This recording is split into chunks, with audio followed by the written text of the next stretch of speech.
कहानी की शुरुआत एक आलीशान लग्जरी क्रूज शिप से होती है, जहां चारों तरफ समंदर, शानदार पार्टी, संगीत और जश्न का माहौल है। लेकिन इसी जश्न के बीच एक ऐसी रहस्यमयी घटना होती है जो पूरे जहाज को हिलाकर रख देती है। रात के अंधेरे में हमारी कहानी की मेन कैरेक्टर एना अचानक अपने केबिन के बाहर एक तेज आवाज सुनती है। बाहर आकर वह अपनी आंखों से किसी को समुद्र में गिरते हुए देखती है। बिना एक पल गंवाए वह पूरे क्रू को अलर्ट कर देती है और बताती है कि बगल वाले केबिन नंबर 10 में रहने वाली महिला समुद्र में गिर गई है। लेकिन जब जहाज के कर्मचारी जांच करते हैं तो सच सुनकर सबके होश उड़ जाते हैं। उन्हें पता चलता है कि केबिन नंबर 10 तो शुरू से ही खाली था, वहां कोई ठहरा ही नहीं था। सबसे चौंकाने वाली बात यह है कि कुछ घंटे पहले ही एना गलती से उसी केबिन में चली गई थी, जहां उसकी मुलाकात एक अनजान महिला से हुई थी। उसने माफी मांगी और वापस अपने कमरे में आ गई। अगर केबिन खाली था तो वह महिला कौन थी, और अगर वहां कोई था ही नहीं तो फिर समुद्र में आखिर गिरा कौन? क्या एना ने सच में किसी को देखा था, या फिर उसकी आंखों ने उसे धोखा दिया? केबिन नंबर 10 का रहस्य क्या है, और इस क्रूज पर आखिर ऐसा कौन सा खौफनाक सच छिपा है जो हर किसी से छुपाया जा रहा है? इन्हीं सवालों के जवाब छिपे हैं इस जबरदस्त मिस्ट्री थ्रिलर फिल्म में। तो बिना किसी देरी के आइए शुरू करते हैं आज की कहानी। कहानी की शुरुआत न्यूयॉर्क शहर से होती है, जहां हमें एना को दिखाया जाता है। एना एक न्यूज़पेपर में रिपोर्टर है और उसका काम ऐसे मामलों की रिपोर्टिंग करना है जिन पर लिखने से बड़े बड़े लोगों की मुश्किलें बढ़ जाती हैं। कभी किसी भ्रष्ट अफसर का सच लोगों के सामने लाना, कभी किसी नेता के घोटाले का पर्दाफाश करना, तो कभी किसी मर्डर केस की पूरी सच्चाई सबके सामने रखना। एना जिस भी खबर पर काम करती है वो लगभग हर बार बड़ी खबर बन जाती है और लोग उसे खूब पढ़ते हैं। लेकिन इतनी मेहनत और ईमानदारी के बावजूद किस्मत उसका साथ नहीं देती। एना भी बाकी लोगों की तरह अपने करियर में आगे बढ़ना चाहती है, लेकिन दिक्कत ये है कि उसकी रिपोर्ट्स की वजह से अक्सर बड़े बड़े बिजनेसमैन और पैसे वाले लोगों का नुकसान हो जाता है। इसी वजह से उसके ऑफिस के बड़े लोग भी उसे ज्यादा पसंद नहीं करते।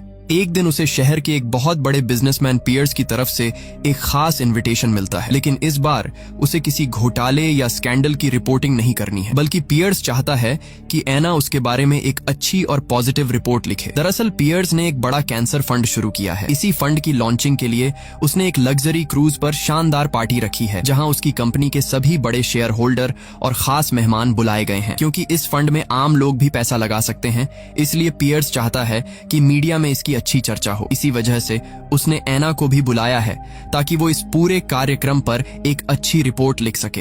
एना अच्छी तरह समझती है कि ये सिर्फ एक न्यूज कवर करने का मौका नहीं है। इस जहाज पर शहर के सबसे अमीर और ताकतवर लोग मौजूद होंगे। अगर उनसे पहचान बन गई तो उसका करियर पूरी तरह बदल सकता है। इसलिए वो बिना ज्यादा सोचे समझे उस लग्जरी क्रूज पर पहुंच जाती है।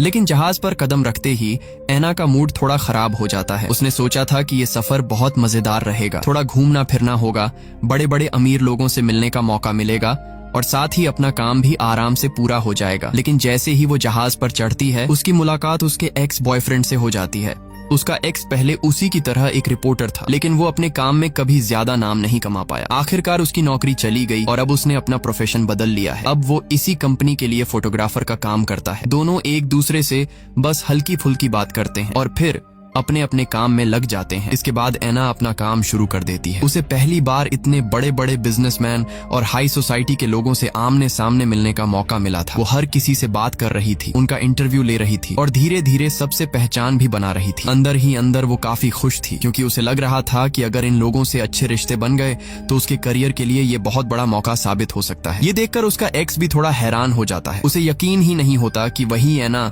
जो हमेशा बड़े लोगों के खिलाफ खबरें लिखती थी, आज उन्हीं लोगों के साथ इतनी आसानी से घुल मिल रही है। लेकिन एना के मन में सिर्फ एक ही बात थी, अगर जिंदगी में आगे बढ़ना है तो कभी कभी हालात के हिसाब से खुद को बदलना भी पड़ता है। कुछ देर बाद पियर्स अपने सभी मेहमानों, शेयर होल्डर्स और खास दोस्तों के लिए एक शानदार डिनर पार्टी रखता है। जाहिर सी बात है एना को भी उस पार्टी में बुलाया जाता है। इस खास मौके के लिए एना भी अच्छे से तैयार होती है। वो खूबसूरत ड्रेस पहनकर पार्टी की तरफ जा रही होती है, लेकिन तभी रास्ते में फिर से उसका एक्स सामने आ जाता है। एना ने पहले कभी उसके सामने इस तरह तैयार होकर खुद को नहीं दिखाया था, इसलिए उसे थोड़ी शर्म महसूस होती है। वो उससे बचने के लिए जल्दी से पास में पड़े एक कमरे के अंदर चली जाती है, लेकिन उसे बिल्कुल भी अंदाजा नहीं था कि उसने गलत कमरा खोल दिया है। कमरे के अंदर जाते ही वो हैरान रह जाती है। वहाँ एक सुनहरे बालों वाली लड़की बैठी होती है। सबसे अजीब बात ये थी कि वो बिल्कुल आराम से कमरे में थी और पार्टी में जाने की कोई तैयारी भी नहीं कर रही थी। एना को ये बात थोड़ी अजीब लगी। उसने मन ही मन सोचा कि इतनी बड़ी पार्टी चल रही है, फिर ये लड़की यहाँ अकेली क्या कर रही है। लेकिन ऐना को तुरंत एहसास हो जाता है कि वो गलती से किसी और के कमरे में आ गई है। इसलिए वो बिना ज्यादा कुछ पूछे उस लड़की से माफी मांगती है और तुरंत वहां से बाहर निकल जाती है। उस समय उसे बिल्कुल भी अंदाजा नहीं था कि यही छोटी सी मुलाकात आगे चलकर उसकी जिंदगी पूरी तरह बदलने वाली है। इसके बाद डिनर पार्टी शुरू होती है। सब कुछ बहुत अच्छे से चलता है और वहां कोई परेशानी नहीं होती। पार्टी खत्म होने के बाद ऐना सोचती है कि अब उसे अपने असली काम की शुरुआत करनी चाहिए। वो सबसे पहले पियर्स की पत्नी मैरी का इंटरव्यू लेने जाती है। आखिर पूरा कैंसर फंड उसी की वजह से शुरू किया गया था, इसलिए उसकी बात जानना सबसे ज्यादा जरूरी था। इंटरव्यू के दौरान मैरी काफी उदास दिखाई देती है। ये बात समझना मुश्किल नहीं था क्योंकि उसे कैंसर है और वो खुद भी जानती है कि शायद उसके पास ज्यादा समय नहीं बचा है। लेकिन बातचीत के दौरान वो एक ऐसी बात कहती है जो ऐना के दिमाग में हमेशा के लिए बैठ जाती है। मैरी कहती है कि लोग सोचते हैं कि ये कैंसर फंड लोगों की मदद करने के लिए बनाया गया है। बाहर से देखने पर ये काम बहुत नेक लगता है, लेकिन सच तो ये है कि ये फंड सिर्फ उन पैसों को लोगों को वापस लौटाने का तरीका है जो इतने सालों में गलत तरीके से कमाए गए थे। यानी ये कोई दान नहीं है, बल्कि लोगों का अपना पैसा उन्हें वापस दिया जा रहा है। मैरी की ये बात सुनकर ऐना समझ जाती है कि बड़े बड़े बिजनेसमैन और कंपनी के मालिक बाहर से चाहे जितने अच्छे दिखें, लेकिन उनके पीछे कितने गंदे राज छिपे हो सकते हैं। साफ था कि वो इशारा पियर्स और उसके साथियों की तरफ ही कर रही थी। इंटरव्यू खत्म होने के बाद ऐना अपने कमरे में वापस आ जाती है। धीरे धीरे रात हो चुकी थी। पूरे दिन के काम के बाद वो सोने चली जाती है, लेकिन उसे बिल्कुल भी अंदाजा नहीं था कि उसी रात उसकी जिंदगी का सबसे डरावना हादसा होने वाला है। रात के बीच में अचानक ऐना की नींद खुल जाती है। उसे ऐसा लगता है कि बगल वाले कमरे से किसी के जोर जोर से झगड़ने की आवाज आ रही है। पहले तो वो ध्यान से सुनती रहती है, लेकिन तभी उसे एक और अजीब आवाज सुनाई देती है। ऐसा लगता है जैसे कोई बहुत भारी चीज समुद्र में गिर गई हो।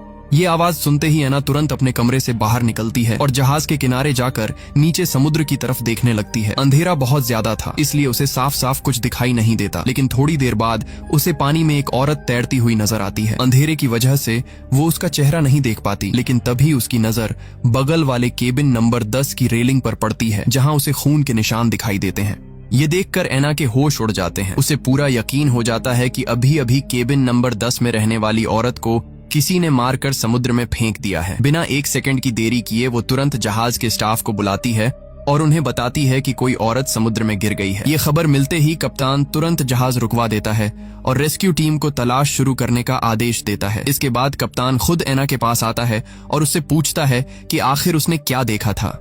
ऐना पूरी बात विस्तार से बताती है। वो कहती है कि बगल वाले केबिन नंबर 10 में एक औरत रह रही थी। आज दिन में वो गलती से उसी के कमरे में चली गई थी और उसने उस औरत को अपनी आंखों से देखा भी था, इसलिए उसे पूरा यकीन है कि वही औरत समुद्र में गिराई गई है। लेकिन तभी कहानी में पहला बड़ा ट्विस्ट आता है। कप्तान ऐना की बात सुनकर कहता है ये नामुमकिन है, क्योंकि केबिन नंबर 10 में कोई रहता ही नहीं। वो कमरा पूरी तरह खाली है। जिस मेहमान को वहाँ रुकना था वो आखिरी समय पर नहीं आ पाया था। ये सुनकर ऐना पूरी तरह हैरान रह जाती है। वो बार बार कहती है कि ऐसा नहीं हो सकता, उसने अपनी आंखों से उस औरत को देखा था, वो झूठ नहीं बोल रही। फिर ऐना कहती है कि अगर यकीन नहीं है तो चलकर केबिन नंबर 10 की रेलिंग देख लीजिए, वहाँ खून के निशान है। लेकिन जब सब लोग वहाँ पहुँचते हैं तो रेलिंग बिल्कुल साफ होती है, खून का एक भी निशान नहीं बचा होता। ऐना को समझ ही नहीं आता कि ऐसा कैसे हो सकता है, लेकिन उसे अचानक एक और बात याद आती है। वो कहती है कि उसके कमरे की तरफ एक सिगरेट का टुकड़ा उड़कर आया था, शायद वही सबूत बन सकता है। लेकिन जब वो जाकर डस्टबिन देखती है तो उसके अंदर भी कुछ नहीं होता, सिगरेट का टुकड़ा भी गायब हो चुका था। अब कप्तान को पूरा यकीन हो जाता है कि ऐना ने शायद अंधेरे में कुछ गलत देख लिया होगा। वो कहता है कि शायद उसे कोई गलत फहमी हुई है। इसके बाद वो जहाज दोबारा चलाने का आदेश दे देता है और सफर फिर से शुरू हो जाता है। लेकिन ऐना का दिमाग पूरी तरह उलझ चुका था। उसे बार बार वही बात परेशान कर रही थी। उसने अपनी आंखों से एक औरत को देखा था, फिर वो औरत अचानक गायब कैसे हो गई, खून के निशान कहाँ चले गए और सारे सबूत एक ही रात में कैसे साफ हो गए। पूरी रात यही सवाल उसके दिमाग में घूमते रहते हैं। अगली सुबह भी ऐना इस बात को भूल नहीं पाती। वो जितना सोचती है उतना ही उसे लगता है कि कल रात जो उसने देखा था वो बिल्कुल सच था। एक जिंदा इंसान को वो अपनी आंखों से देखकर गलत कैसे पहचान सकती है। यही सोचकर वो फैसला करती है कि अब वो खुद इस पूरे मामले की सच्चाई पता लगाएगी। अगली सुबह ऐना को पूरी रात की घटना बार बार याद आ रही थी। जितना वो उसके बारे में सोच रही थी उतना ही उसे यकीन होता जा रहा था कि उसने कोई सपना नहीं देखा था। उसने अपनी आंखों से एक औरत को देखा था, फिर वो अचानक ऐसे कैसे गायब हो सकती है। इसलिए एना ने तय कर लिया कि अब वो इस पूरे मामले की सच्चाई खुद पता लगाएगी। सबसे पहले वो सीधे पियर्स के पास जाती है और उसे पूरी बात बताती है। एना कहती है कि चाहे उसे यकीन हो या ना हो, लेकिन एक बार पूरे जहाज की अच्छे से तलाशी जरूर लेनी चाहिए। हो सकता है वो औरत कोई मेहमान न होकर जहाज पर काम करने वाली स्टाफ में से कोई हो। अगर ऐसा है तो उसकी जान अभी भी खतरे में हो सकती है। एना की बात सुनकर पियर्स तुरंत जहाज पर काम करने वाले सभी लोगों को एक जगह इकट्ठा कर लेता है। एक एक करके सबकी गिनती की जाती है, लेकिन हैरानी की बात ये होती है कि कोई भी गायब नहीं होता। जहाज का हर स्टाफ मेंबर वहीं मौजूद था। अब एना खुद भी सोच में पड़ जाती है। उसे समझ ही नहीं आता कि आखिर उसने जो देखा था वो सच था या फिर सच में उसका वहम था। इसी बीच अचानक एना के दिमाग में एक बात आती है। उसे याद आता है कि उसका एक्स बॉयफ्रेंड इसी कंपनी में फोटोग्राफर का काम करता है और काफी समय से इनके साथ घूम रहा है। हो सकता है उसके कैमरे में उस सुनहरे बालों वाली औरत की कोई फोटो हो। बस फिर क्या था। एना तुरंत उसके पास जाती है और दोनों मिलकर कैमरे की सारी तस्वीरें देखने लगते हैं। काफी देर तक फोटो देखने के बाद आखिरकार उन्हें वही लड़की दिखाई दे जाती है, वही सुनहरे बालों वाली औरत जिसे एना ने केबिन नंबर 10 में देखा था। अब एना को पूरा यकीन हो जाता है कि वो कोई सपना नहीं था, वो औरत सच में इस जहाज पर मौजूद थी। ये फोटो मिलते ही एना बिना देर किए उसे लेकर सीधे पियर्स के पास पहुंच जाती है। वो फोटो दिखाकर कहती है कि अब तो साफ सबूत है, अब इस औरत को ढूंढना चाहिए और पता लगाना चाहिए कि वो कहाँ है। लेकिन पियर्स फोटो देखते ही हंसने लगता है। वो कहता है कि ये तस्वीर तो कई महीने पहले की है, उसे खुद भी नहीं पता कि ये लड़की कौन है, ऐसे में वो उसे कहाँ से ढूंढे। फिर वो समझाता है कि ऐसे बड़े बड़े अमीर लोगों की पार्टियों में अक्सर बाहर से मॉडल्स और खूबसूरत लड़कियों को बुलाया जाता है ताकि पार्टी का माहौल अच्छा लगे। कौन किसे बुलाकर लाया था ये पता लगाना लगभग नामुमकिन है, इसलिए सिर्फ एक पुरानी फोटो के सहारे किसी की तलाश नहीं की जा सकती। पियर्स की बात सुनने के बाद एना के पास कोई जवाब नहीं बचता। उसे भी लगता है कि उसकी बात पूरी तरह गलत नहीं है, इसलिए फिलहाल वो इस मामले को वहीं छोड़ देती है। लेकिन अजीब बात ये थी कि जब भी एना इस केस से पीछे हटने की कोशिश करती, तभी उसके सामने कोई नई चीज आ जाती जो उसे फिर से उसी रहस्य की तरफ खींच लेती। उसी दिन जब एना अपने कमरे में नहा रही होती है, तभी अचानक कोई उसे डराने की कोशिश करता है। उसे साफ साफ धमकी दी जाती है कि अगर उसे अपनी जान प्यारी है तो वो तुरंत इस मामले की जांच बंद कर दे। ये धमकी मिलते ही एना के मन का आखिरी शक भी खत्म हो जाता है। अब उसे पूरा यकीन हो जाता है कि उस रात उसने जो देखा था वो बिल्कुल सच था। किसी ने सच में जहाज पर एक औरत का कत्ल किया था और उसके बाद उसकी लाश समुद्र में फेंक दी थी, और अब वही लोग उसे भी चुप कराना चाहते थे ताकि ये राज हमेशा के लिए छिपा रहे। अब एना डरने वाली नहीं थी। उसने फैसला कर लिया कि चाहे कुछ भी हो जाए, उसे ऐसे सबूत ढूंढने होंगे जिन्हें कोई मिटा ना सके। तभी उसे अचानक उस सुनहरे बालों वाली औरत की एक बात याद आती है। जब वो गलती से उसके कमरे में गई थी, तब ऐसा लग रहा था जैसे वो अभी अभी बाथरूम इस्तेमाल करके निकली हो। एना सोचती है कि अगर वो उस कमरे के बाथरूम में जाकर उसकी इस्तेमाल की हुई चीजें देखे तो शायद उसे उसके बाल या कोई और सबूत मिल जाए। यही सोचकर वो अपनी जान जोखिम में डालकर चोरी छिपे दोबारा केबिन नंबर 10 के अंदर घुस जाती है। इस बार उसकी किस्मत साथ देती है। कमरे के अंदर उसे आखिरकार एक ऐसा सबूत मिल जाता है जिसे देखकर उसकी आंखें चमक उठती हैं। वहाँ उसे एक सुनहरे रंग का बाल मिल जाता है। अब एना को पूरा यकीन हो जाता है कि उस कमरे में सचमुच कोई औरत रह रही थी और उसकी बात बिल्कुल सही थी। वो तुरंत वो बाल लेकर अपने एक्स बॉयफ्रेंड के पास पहुंचती है और कहती है, देखा, मैं शुरू से सच कह रही थी, केबिन नंबर 10 खाली नहीं था, वहाँ कोई औरत रह रही थी और मुझे पूरा यकीन है कि उसी का कत्ल किया गया है। लेकिन एना का एक्स बॉयफ्रेंड उसकी बात सुनकर बिल्कुल भी हैरान नहीं होता। वो बहुत शांत होकर कहता है, मान लो तुमने ये साबित भी कर दिया कि केबिन नंबर 10 में कोई औरत रह रही थी, तो उससे क्या बदल जाएगा? हम इस समय उन लोगों के बीच फंसे हुए हैं जिनके पास बहुत पैसा, ताकत और पहुंच है। यहाँ मौजूद लगभग हर इंसान किसी न किसी बड़े आदमी से जुड़ा हुआ है। ऐसे लोगों से लड़ना हमारे जैसे आम लोगों के बस की बात नहीं है। अगर हमें अपनी नौकरी भी बचानी है और इस जहाज से जिंदा उतरना भी है, तो सबसे अच्छा यही होगा कि हम कुछ भी न देखें और कुछ भी न जाने। एना उसके शब्दों के बारे में सोचने लगती है। उसे भी धीरे धीरे एहसास होता है कि वो गलत नहीं कह रहा। आखिर सामने जिन लोगों से उसका सामना है वो बहुत ताकतवर हैं। अगर वो ज्यादा आगे बढ़ी तो उसकी अपनी जान भी खतरे में पड़ सकती है। यही सोचकर एना कुछ समय के लिए खुद को शांत कर लेती है और फैसला करती है कि अब वो इस मामले में ज्यादा दखल नहीं देगी। इसके बाद वो बाकी मेहमानों की तरह पार्टी और दूसरे प्रोग्राम में शामिल होने लगती है। बाहर से देखने पर ऐसा लगता है जैसे उसने जांच पूरी तरह छोड़ दी हो, लेकिन इसी दौरान उसे एक और अजीब बात नजर आती है। उसे याद आता है कि जब उसने पहली बार पियर्स की पत्नी का इंटरव्यू लिया था, तब वो बहुत खुलकर बातें कर रही थी। उसकी हर बात में आत्मविश्वास था और वो अपनी सोच साफ साफ रख रही थी। लेकिन अब वही औरत बिल्कुल बदल चुकी थी। पार्टी में वो लगभग किसी से बात नहीं कर रही थी। वो बहुत चुप चुप रहती थी और कुछ देर बैठने के बाद ये कहकर वहां से चली जाती थी कि उसकी तबीयत ठीक नहीं है और उसे आराम करना है। ऐना को यह बदलाव बिल्कुल सामान्य नहीं लगा। उसके मन में बार बार सवाल उठने लगा कि आखिर एक ही इंसान का व्यवहार इतनी जल्दी इतना ज्यादा कैसे बदल सकता है। वो कई बार उससे अकेले में बात करने की कोशिश करती है, लेकिन उसे कभी सही मौका नहीं मिल पाता। इसी बीच एक और बड़ा हादसा हो जाता है और इस बार निशाना सीधे ऐना होती है। एक दिन जब वो अकेली होती है तभी अचानक पीछे से कोई आता है और उसे जोर से धक्का देकर सीधे स्विमिंग पूल में गिरा देता है। ऐना कुछ समझ पाती उससे पहले ही वो आदमी पूल का ऊपर वाला ढक्कन भी बंद कर देता है।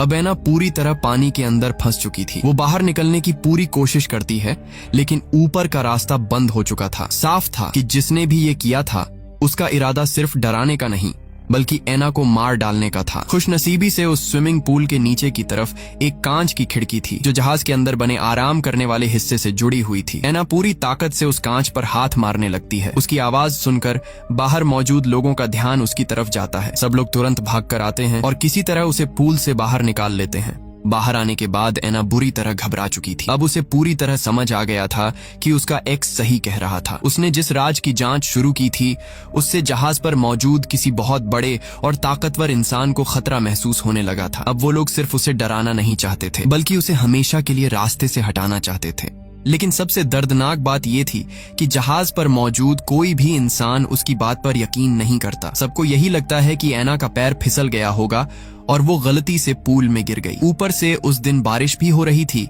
इसलिए लोगों का कहना था कि खराब मौसम की वजह से पूल पहले से ही बंद किया गया था। ऐसे में उसका ढक्कन बंद होना बिल्कुल सामान्य बात थी।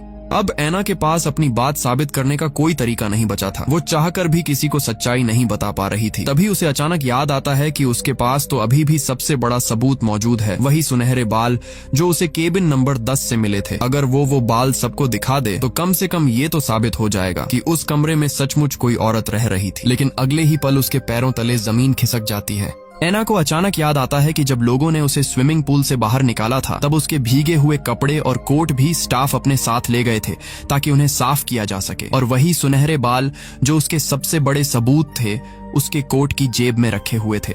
वो घबराकर तुरंत अपना कोट ढूंढती है, लेकिन जैसे ही जेब टटोलती है उसके होश उड़ जाते हैं। जेब पूरी तरह खाली थी। वो बाल वहां से गायब हो चुके थे। अब ऐना को समझते देर नहीं लगती कि किसी ने मौका मिलते ही उसका सबसे अहम सबूत चुरा लिया है। अब उसके दिमाग में एक और सवाल आता है। अब तक सिर्फ एक ही इंसान जानता था कि उसके पास वो सबूत है और वो था उसका एक्स बॉयफ्रेंड, इसलिए सबसे पहले शक भी उसी पर जाता है। ऐना सीधे उसके पास पहुंचती है और गुस्से में पूछती है कि कहीं उसने ही तो वो सबूत गायब नहीं किया।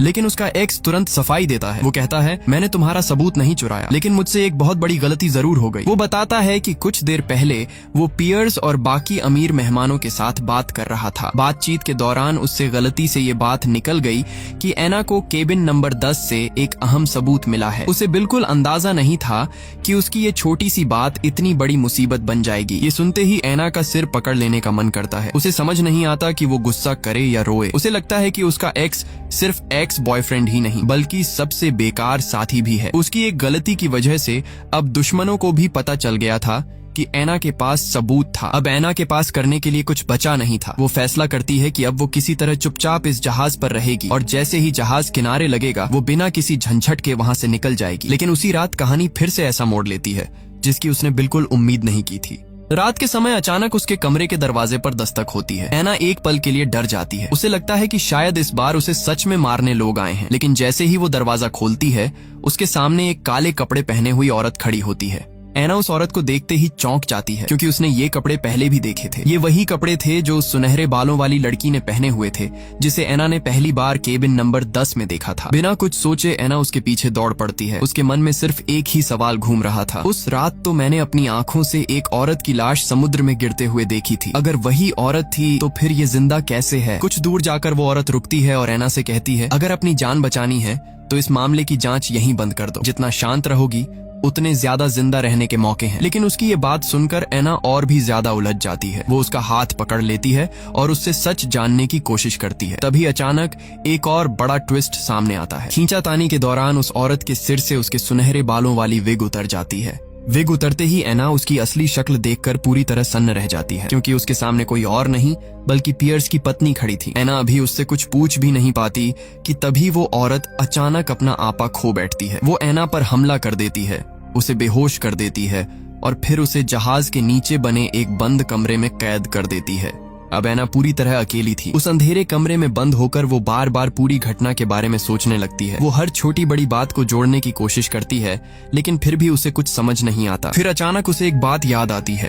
उसे याद आता है कि जिस रात उसने समुद्र में लाश गिरते हुए देखी थी, उसके अगले दिन से ही पियर्स की पत्नी का व्यवहार पूरी तरह बदल गया था। पहले वो खुलकर बात करती थी, लेकिन उसके बाद वो हर समय डरी हुई, चुप और सहमी सहमी रहने लगी थी। यहीं से एना के दिमाग में एक बहुत बड़ा शक पैदा होता है। उसे लगने लगता है कि जिस औरत को अभी तक सब लोग पियर्स की पत्नी समझ रहे हैं, शायद वो असली पत्नी है ही नहीं, बल्कि असली पत्नी की जगह केबिन नंबर 10 में रहने वाली वही सुनहरे बालों वाली औरत उसकी जगह बनकर रह रही है।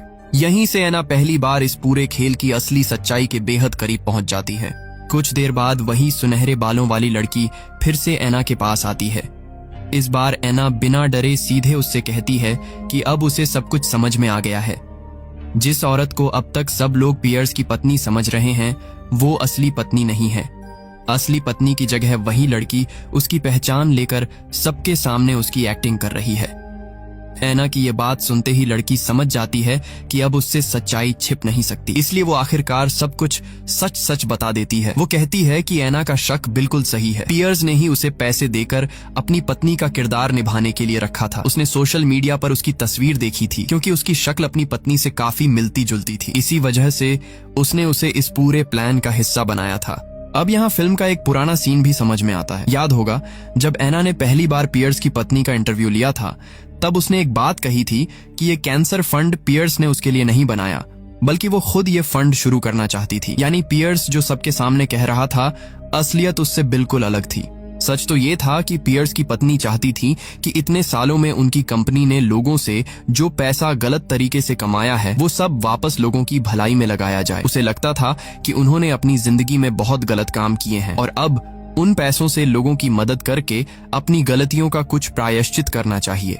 लेकिन पियर्स को ये बात बिल्कुल मंजूर नहीं थी। उसे सिर्फ अपनी दौलत और कंपनी पर कब्जा चाहिए था। दिक्कत ये थी कि कंपनी की असली मालिक उसकी पत्नी थी। सारे बड़े फैसले उसी के हाथ में थे और पियर्स खुद सिर्फ नाम का मालिक था। इसलिए उसने एक बहुत ही खतरनाक प्लान बनाया। उसने अपनी पत्नी का कत्ल कर दिया और फिर उसकी जगह इस लड़की को बैठा दिया, ताकि वही उसकी पत्नी बनकर सबके सामने कागजों पर साइन करे और पूरी कंपनी की हिस्सेदारी पियर्स के नाम ट्रांसफर कर दे। इसी वजह से उसने इस लग्जरी क्रूज पर सभी बड़े शेयर होल्डर्स और खास मेहमानों को बुलाया था। बाहर से देखने पर ये एक चैरिटी फंड का कार्यक्रम लग रहा था, लेकिन असल में पियर्स इसी मौके पर पूरी कंपनी अपने नाम करवाने वाला था। लेकिन उसके पूरे प्लान में एक बहुत बड़ी रुकावट आ गई और वो थी एना। उस रात जब पियर्स ने अपनी असली पत्नी का कत्ल किया, तब एना ने अनजाने में सब कुछ देख लिया था। तभी से वो पियर्स के लिए सबसे बड़ा खतरा बन गई। इतनी बड़ी सच्चाई जानने के बाद एना उससे पूछती है कि अगर वो शुरू से पियर्स के साथ मिली हुई थी, तो फिर उसने उसकी जान क्यों बचाई? वो चाहती तो उसे भी मरने दे सकती थी। लड़की कुछ देर चुप रहती है, फिर धीरे धीरे बताती है कि जब उसने ये काम स्वीकार किया था, तब उसे सिर्फ इतना बताया गया था कि उसे कुछ दिनों के लिए किसी और औरत का रोल निभाना है। उसे बिल्कुल भी नहीं पता था कि इस प्लान में किसी का मर्डर भी होने वाला है। लेकिन जब उसने अपनी आंखों से पियर्स को अपनी पत्नी का कत्ल करते देखा, तब वो खुद भी डर गई। इसके बाद जब पियर्स ने एना को भी मारने की कोशिश की, तब उसे पूरी तरह समझ आ गया कि जिस आदमी ने अपनी पत्नी को नहीं छोड़ा, वो काम पूरा होने के बाद उसे भी जिंदा नहीं छोड़ेगा। इसी डर की वजह से उसने पहले भी कई बार एना को इशारों में जांच बंद करने की सलाह दी थी, ताकि उसकी जान बच सके। एना उसकी पूरी बात ध्यान से सुनती है और फिर उसे समझाने की कोशिश करती है। वो कहती है कि अब भी सब कुछ खत्म नहीं हुआ है। अगर वो अभी भी पियर्स पर भरोसा करेगी, तो आखिर में उसका भी वही हाल होगा। जिस इंसान ने अपनी पत्नी को सिर्फ पैसे के लिए मार दिया, वो किसी और की जिंदगी की क्या कीमत समझेगा? अगर दोनों को जिंदा बचना है, तो उन्हें मिलकर पियर्स का सच सबके सामने लाना होगा। एना की बातें सुनकर लड़की भी सोच में पड़ जाती है। काफी देर तक चुप रहने के बाद वो कहती है कि जब जहाज किनारे लगेगा, तब वो पीछे का दरवाजा खुला छोड़ देगी, ताकि एना चुपचाप वहाँ से निकल सके। ये सुनकर एना उससे पूछती है, और तुम? क्या तुम मेरे साथ नहीं चलोगी? लड़की हल्की सी मुस्कुराती है, लेकिन उसकी आंखों में डर साफ दिखाई दे रहा था। वो धीरे से कहती है, मेरे पास कोई दूसरा रास्ता नहीं है, मुझे अभी भी उसी पर भरोसा करना पड़ेगा क्योंकि मेरी बेटी बहुत बीमार है। उसके इलाज के लिए मुझे पैसों की सख्त जरूरत है। यही वजह थी कि मैंने ये सब करने के लिए हाँ कहा थी। उसकी बात सुनकर ऐना बिल्कुल चुप हो जाती है। अब उसे समझ आ जाता है कि ये लड़की दिल से बुरी नहीं थी, वो सिर्फ अपनी बेटी की जान बचाने के लिए मजबूरी में इस खतरनाक साजिश का हिस्सा बनी थी। ऐना उसकी मजबूरी समझ चुकी थी, इसलिए उस समय उसने उससे ज्यादा बहस नहीं की। थोड़ी ही देर बाद जहाज किनारे पहुंचने वाला था। दूसरी तरफ पियर्स खुद उस लड़की को अपने साथ लेकर शेयर ट्रांसफर की आखिरी मीटिंग के लिए निकल जाता है। इधर ऐना भी पीछे वाले रास्ते से चुपचाप जहाज से उतरकर वहां से निकलने वाली थी, लेकिन जैसे ही वो बाहर जाने लगती है उसके कदम रुक जाते हैं। वो सोचने लगती है कि अगर वो अभी यहाँ से भाग गई तो पियर्स अपना पूरा प्लान आसानी से पूरा कर लेगा। फिल्म की शुरुआत से ही हम देख रहे थे कि ऐना अपने ऑफिस में कभी वो पहचान नहीं बना पाई जिसकी वो हकदार थी। अब उसके सामने जिंदगी का सबसे बड़ा मौका खड़ा था। अगर वो इस पूरे मर्डर और प्रॉपर्टी हड़पने की साजिश का सच दुनिया के सामने ले आए तो वो सिर्फ एक बड़ी पत्रकार ही नहीं बनेगी, बल्कि उस बेगुनाह लड़की की जान भी बचा सकेगी जिसे पियर्स अपना काम खत्म होते ही शायद मार डालता। यही सोचकर ऐना वापस मुड़ जाती है। उसे याद आता है कि जब उसने पियर्स की असली पत्नी का इंटरव्यू लिया था तब उसने अपने हाथों से कुछ नोट्स और एक ड्राफ्ट लिखा था। अगर वो कागज मिल जाए तो ये साबित किया जा सकता है कि अभी पियर्स के साथ जो औरत घूम रही है वो असली पत्नी नहीं है, क्योंकि असली पत्नी की लिखावट और उसके विचार उन कागजों में साफ मौजूद होंगे। बस यही सबसे बड़ा सबूत बन सकता था। ऐना तुरंत पियर्स की पत्नी के कमरे की तरफ भागती है ताकि वो इंटरव्यू वाले कागज ढूंढ सके, लेकिन तभी पियर्स के आदमियों की नजर उस पर पड़ जाती है। दरअसल जब पियर्स को पता चला कि ऐना गायब है तभी उसे शक हो गया था कि वो चुप बैठने वाली नहीं है, इसीलिए उसने पहले ही कप्तान और अपने आदमियों को आदेश दे दिया था कि ऐना को ढूंढो और मौका मिलते ही उसे हमेशा के लिए खत्म कर दो।